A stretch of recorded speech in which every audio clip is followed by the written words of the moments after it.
ختم نبوت انبیاء کا معاملہ ہے. ختم نبوت خاتم الانبیاء کے سر کی پگڑی ہے. ختم نبوت امام الانبیاء کی عزت ہے.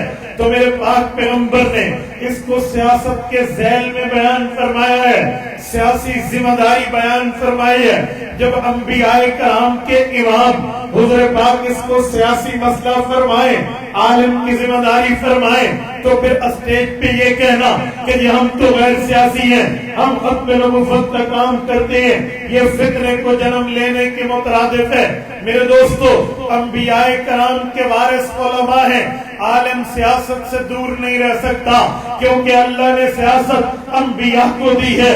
انبیاء کے وارث علماء ہیں, تو یہ انبیاء کے اتباع میں سیاست میراث پہ مسلح ملا ہے. یہ گھر سے لکھوا کے نہیں لایا, میں منبر پہ خطابت کروں گا.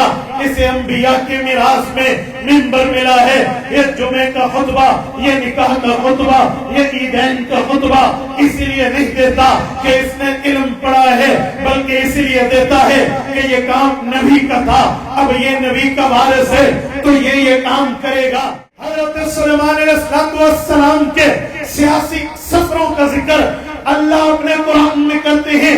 وَسُلَيْمَانَ الرِّيحَ غُدُوُّهَا شَهْرًا وَرَوَاحُهَا شَهْرًا. اللہ تعالیٰ حضرت سلیمان علیہ السلام کی اپنی رعایا, اپنی امت کی فلاح و بہبود کے لیے ان سیاسی اسباب کا ذکر قرآن میں کرتے ہیں. اس سے بھی آگے آئی ہے تو حضرت داؤد علیہ السلام کا معاملہ ہم دیکھتے ہیں. اللہ نے نبوت کے تاج سے, پیغمبری کے منصب سے, رسالت کے تمغوں سے سرفراز کیا.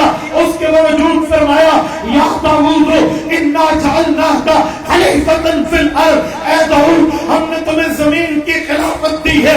نبوت مل چکی تھی, پھر خلافت کسے کہتے ہیں؟ پیغمبری مل چکی تھی. خلافت کا معنی کیا ہے؟ رسالت مل چکی تھی. خلافت کی بات کیوں کی ہے؟ اس کی وجہ یہاں خلافت سے مراد سیاست ہے. جیسے تبلیغ دین کا کام ہے, جو تبلیغ کا کام کرتا ہے وہ یہ نہیں کہتا کہ میں دین نہیں کر رہا, وہ کہتے ہیں میں دین پہ ہوں, کیونکہ تبلیغ نبی نے کی ہے. اب تبلیغ کرنا دین ہے. جو تدریس کا کام کرتا ہے وہ یہ نہیں کہتا میں صرف تدریس کر رہا ہوں, وہ نبی کا کام سمجھ کے کرتا ہے, کیونکہ نبی نے تدریس کی ہے, تعلیم دی ہے. اسی طرح جہاد فی سبیل اللہ ہے, خانقاہ کے کام ہے, یہ نبی کے کام تھے. تو انہی انبیاء کا کام سیاست اسلامیہ بھی ہے.